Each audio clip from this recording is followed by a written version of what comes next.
All right, you guys, so like we were mentioning before, we're going to go over some of the parts that come in the standard Ohlins kit. We've also got some additional accessories and components that we might recommend depending on the application or what you're looking to do with the kit, if you want to mod it or just keep it stock. So we're going to first start out with the main pieces of the kit. So we've got our shock bodies from Ohlins. So here's our front. We've got our rear here. As you can see, the rear is inverted. It's really easy to get to the adjustment knob. It's at the bottom of the car. You just reach underneath. The front shock has the adjustment at the top. It's even easier. There are remote adjusters that are available. Model 3, Model Y, we can go over some of that as far as the accessories go. It does come with the ability to just use a remote adjuster. So very easy to get to the adjustments. There's some different hardware packs that come in here. Travis has a nice video that he put together, one of our techs, showing exactly how to install the video and assemble everything. So we won't go into like the nitty-gritty details, but just want to show you kind of in general what comes with the kit. So yeah, one front, one rear here. So we've got in here, we've got a 11K front spring. This is an Ohlins 11K front spring, and then our rear is a 12K spring. So you notice that the 12K is a little bit shorter.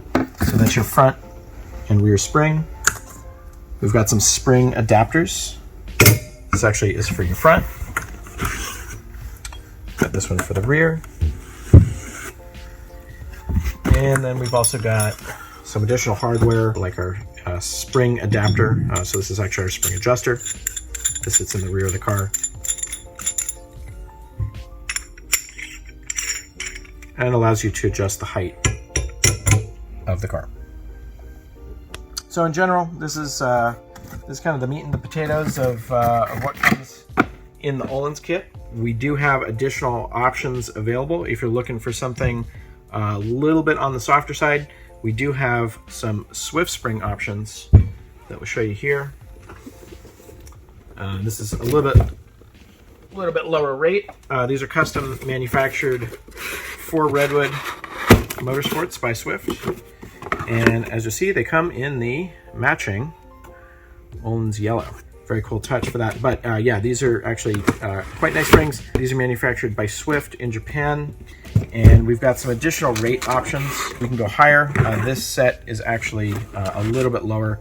You can go about 25% plus or minus with the factory valving.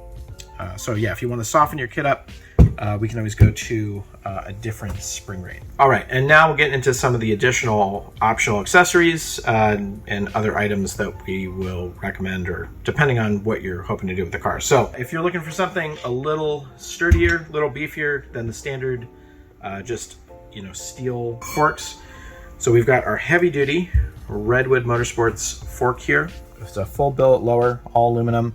It's lighter, stronger. It's extremely stiff. But yeah, for heavy duty applications, racing applications, we typically go to this style fork setup. So it's all reverse compatible. Nice thing with Ohlins, all the pieces fit.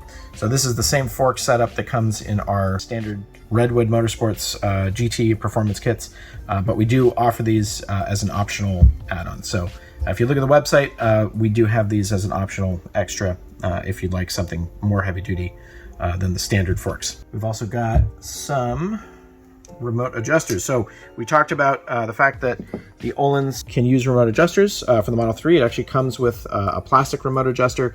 This is a little bit nicer billet version. Looks a little nicer in the engine bay. It's a little sturdier than the standard stuff that comes with Ohlins. The plastic ones can break over time. These ones are just an upgrade over those. So we do have these available for Model 3. So Model Y does not have a remote adjuster option available from Ohlins. We actually do our own remote adjuster for the Model Y. Looks very similar to this. It's a little bit longer, and we have a special grommet and tube that allows it to work without removing any of the plastic panels, etc. So we've got the remote adjusters as well.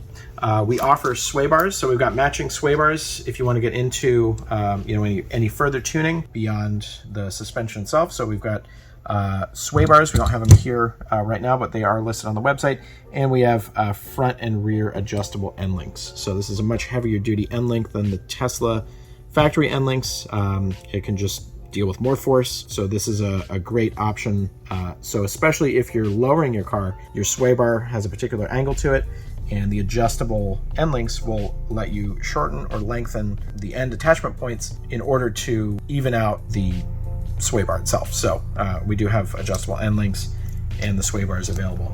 Getting back into lowering the car, so this is one of the more important things to talk about as far as Tesla. So this is actually applicable to any Tesla or any Tesla Model 3 or Model Y that you'd like to lower. So just a really quick piece of information on it. So the Tesla Model 3 and Model Y has a multi-link rear suspension. So multi-link rear suspension is pretty cool. What happens is as the car goes into compression in the rear, the tires in the back will both camber in and toe in, so that gives you more grip. So the rear wheel that's getting compressed is going to generate more grip by cambering and towing in.